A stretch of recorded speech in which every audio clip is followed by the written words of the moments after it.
Hello friends, నేనైతే ఇప్పుడు చిన్నొడియాల curry చేస్తున్నాను. ఈ చిన్నొడియాలు అయితే ఇంటి దగ్గర చేసినవి. బయట కొనుక్కొని వండే చిన్నొడియాల కంటే ఇంట్లో చేసుకొని వండే చిన్నొడియాలు చాలా టేస్టీగా ఉంటాయి.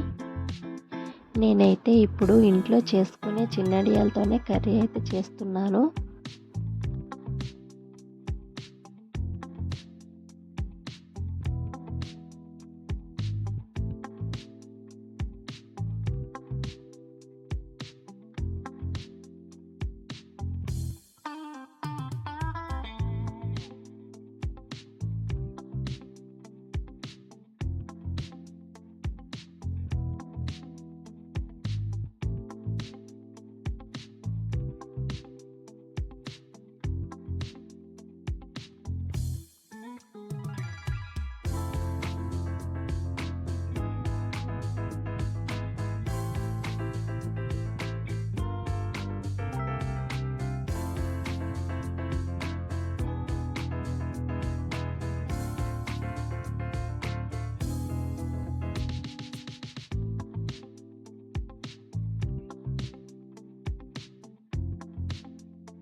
ఈ వీడియో మీకు నచ్చినట్లయితే ప్లీజ్ సబ్స్క్రైబ్ చేయండి.